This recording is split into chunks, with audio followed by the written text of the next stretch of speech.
안녕하세요, 산타입니다. 오늘 9월 8일 오후 금요일이네요. 6시 17분. 이제 아침 온도가 서서히 20도, 그렇지, 20.5도. 상당히 쾌적해요, 아침 저녁으로는. 제 루틴을 지난번에도 살짝 말씀드렸지만, 요즘은 4시 50분, 5시 정도에 운동을 시작을 해요. 그쯤 해갖고 집 앞에 공원이 있어서 쭉 하고 한 30여 분? 길게도 안 해. 30분 정도. 근력 운동, 유산소 운동. 요즘은 그 맨발로 공원을 이렇게 맨 마지막에 걷는 거. 맨발로 걷는 거 괜찮던데. 타박타박. 점점점 캄캄해져가지고 걱정이긴 한데 좋더라고. 오늘 한 노인이 안 보이시네. 자주 나오시는 분이.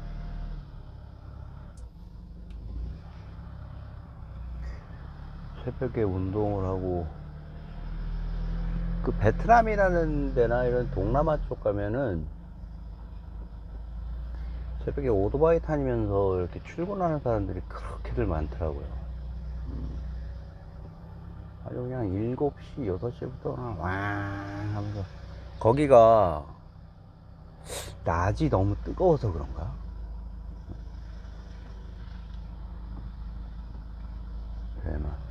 대만 출장, 예전에 이런 이제 회사에서 그 당시에 이제 반도체 장비 쪽이 좀 호황이어가지고, 특히나 그 LCD 쪽 관련된 설비들이 이제 수출을 강행하게 됐어요. 2000년 초반에 대만의 사스건으로 일본 설비업체들이 포진해 있다가 싹 나가버렸어.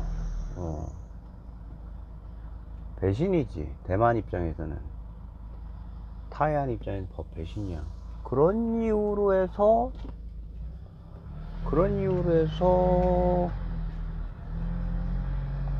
그 한국에 기회가 온 걸로 알고 있어요. 제가 이제 막 사회생활 이제 3년차, 4년차, 5년차 될 텐데, 6년차.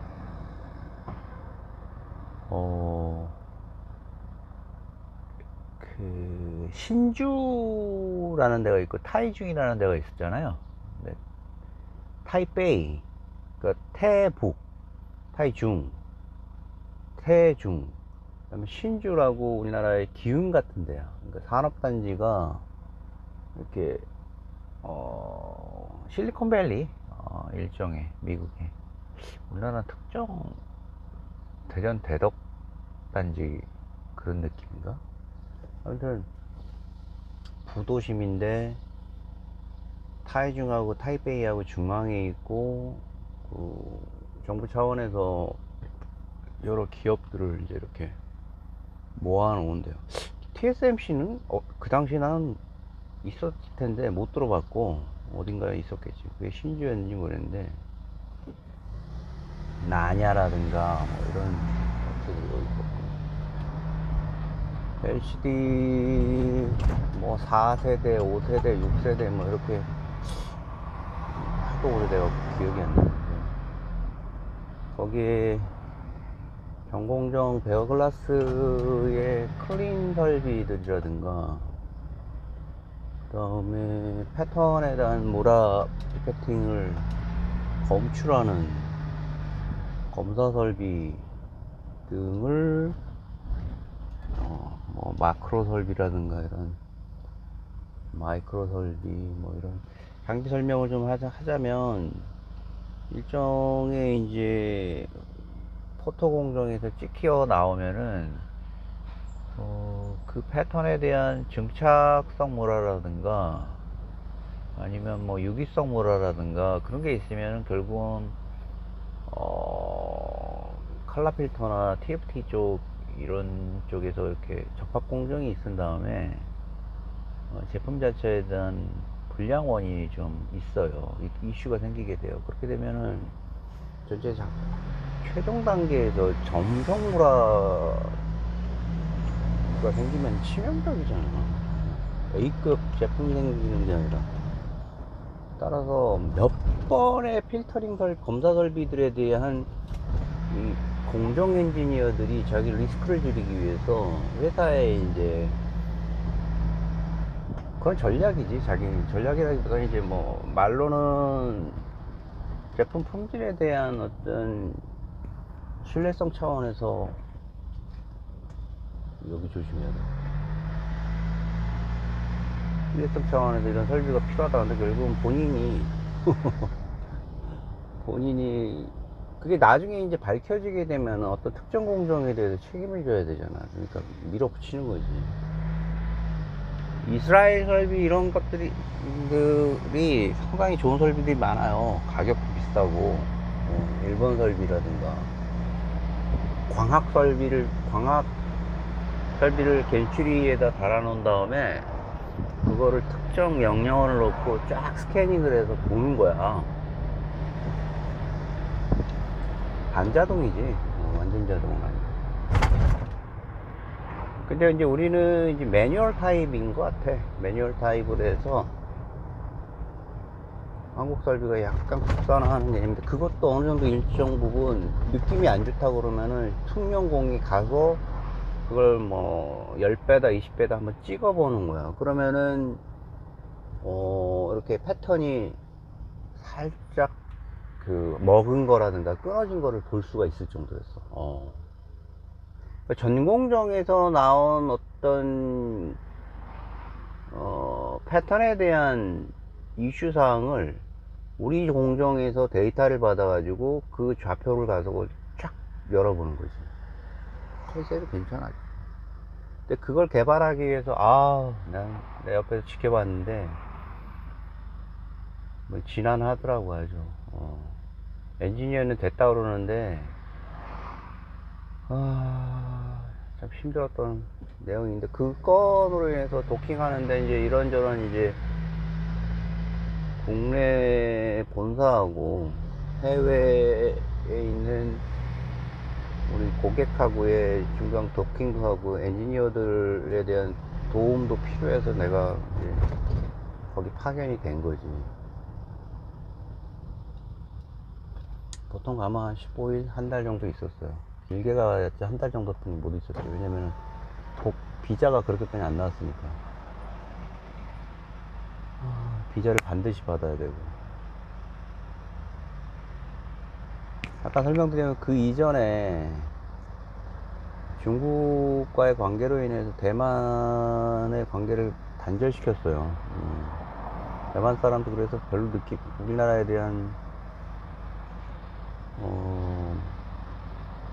그러니까 일본 사람들에 대한 믿음은 뭐 사스 문제 때문에 그런 거고, 이후에 어쩔 수 없이 자기네들이 일을 해야 되는데 한국 애들이 일을 이제 그런 위험 부담에도 불구하고 하니까 일을 하긴 하는데, 그 나이 먹은 사람들은 과거에 한 10수년 전에 있었던 그런 정치적인 이유로 인해서 우리나라 사람은 그렇게 좋게 보지 않았어요. 그리고 그 즈음에서 국민소득도 우리나라에 역전당했고, 다시 20년 후에 대만이 국민소득이 또 우리를 역전하고, 동북아시아에서 믿고 싶지 않겠지만 대만과 우리나라는 경합을 벌이는 나라예요. 그 조그만 고구마 같은 나라지만 상당히 부가 축적된 나라라는 느낌이 들죠. 그런 차에 국내 K사에 물려있는 부채가, 채권이 있었는데, 그 당시 돈으로 한 3억 정도 되는, 막 회사가 크다 보면 1차 벤더에 납품을 하다가 그 2차 벤더가 엔드 유저하고 코어를 해서 바로 자기네들이 1차 벤더가 되려고 하는 시점에 1차 벤더 사람들하고 그런 아규먼트가 있어요. 세일즈에 대한. 그리고 뭐 이런저런 이제 안 좋게 보이는 거지. 경합을 벌여야 되잖아. 자기들하고. 그러던 차에 국내 K사에 있는 반도체 LCD 설비에 납품을 했던 거에 AT 관련된 도장을 안 찍어주는 거야. 그게 있어야지 잔금이 들어오는데. 그 생각.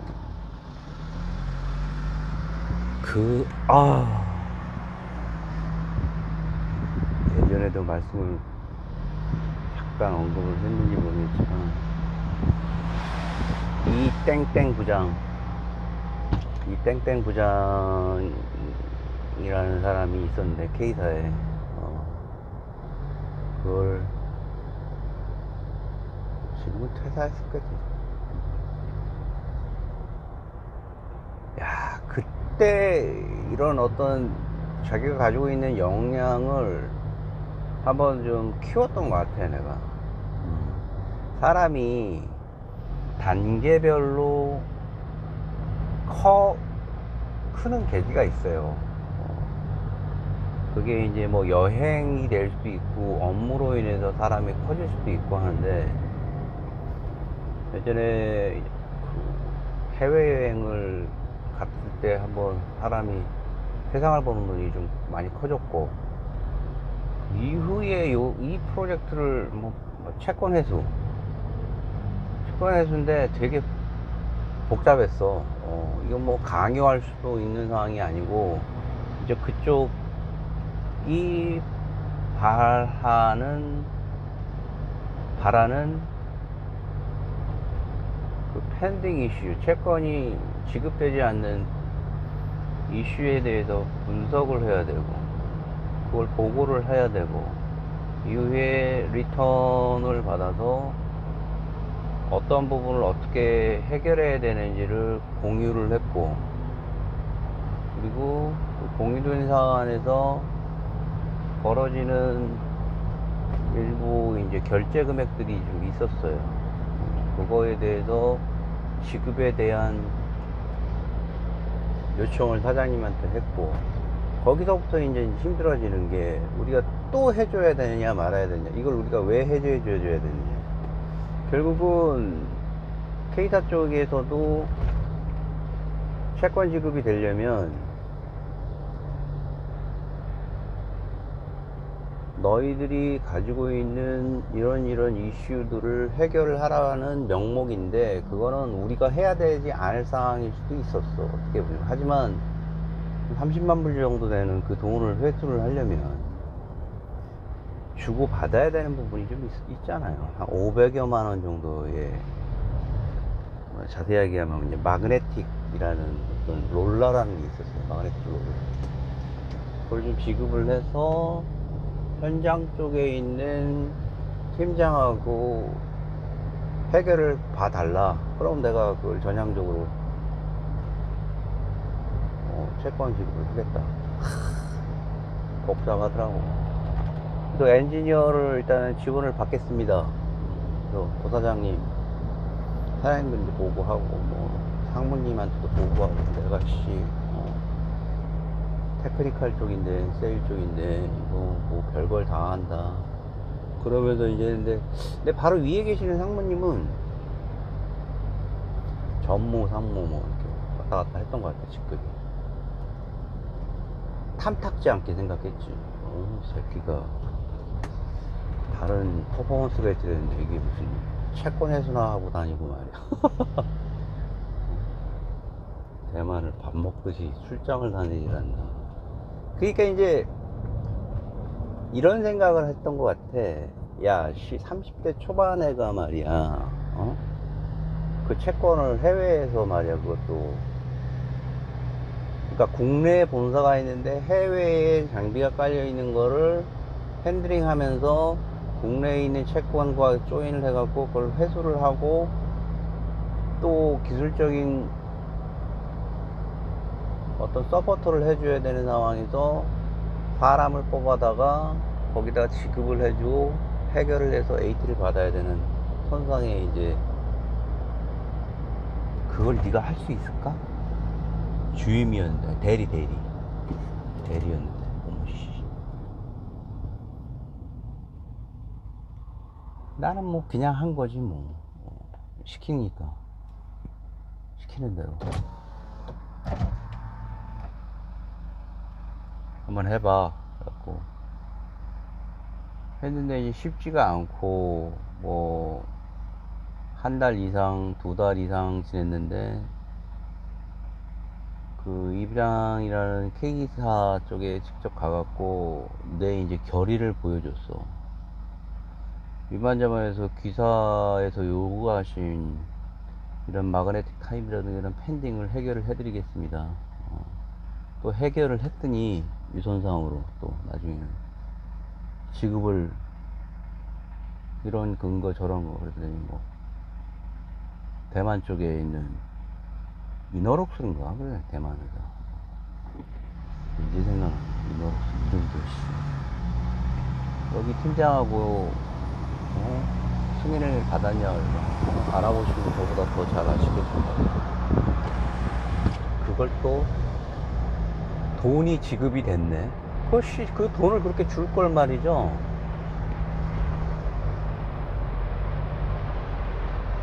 나는 그게 그 정치적으로 그 우리 부사장님하고 예전에 모셨던 꼬였기 때문에 이게 지급이 안 될 거라는 걸 나중에는 좀 느꼈어. 야, 이거 쉽지 않다. 이게 기술적인 이슈라기보다는 괘씸죄에 걸려버렸으니까. 근데 그 얘기는 이제 계속 나는 모른 척을 했지. 왜냐면 싫고 괜히 뭐 내가 뭐 붉을 필요 없잖아. 불맛 터진 상처를 뭐 내가 계속 뭐 지켜볼 필요는 없고. 아무튼 그런 거를 해결을 하고 과장으로 승진을 하고 또 출장을 다니고 아침에 횡설수설 하는 부분이 있지만 새벽에 운동하는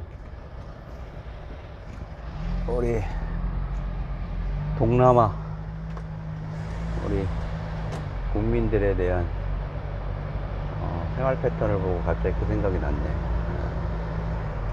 그게 언제적이에요? 벌써 2005년 6년 무렵이 2005년이었지. 오랜 얘기니까. 그 이후에는 차츰차츰 이제 LCD가 한 5년, 10년 정도 독보적인 우리 지위를 갖다가 우리나라에서 S사하고 L사예요, 그죠? BOE 중국 그쪽에 지원을 하다가 모든 기술적인 것도 다 넘어가고 가격적인 경쟁력도 떨어지고 그런 걸로 인해서 어떻게 됐나요? 지금은 중국 쪽에서 그걸 핸들링 하잖아요. 지금 도대체 몇 세대급의 패널들이 나오는지 모르겠네. OLED 아니에요, OLED. 좋습니다. 저가 공사로 인해서 결국은 이제 중국 쪽에 다 뺏긴 것 같아요. 뺏긴 정도가 아니라 삼성에서 LCD는 안 나오는 걸로 알고 OLED, AM OLED가 액티브 매트릭스 있잖아요. AM OLED가 출시되고 뭐 그 다음에 플렉시블 그죠? 플렉시블한 게 나오는데 그건 먼저 넘사벽인 것 같고. 그렇습니다. 오늘 주말이고 즐거운 하루 되시고 조심스러운 또 하루 되시기 바랍니다. 산타였습니다.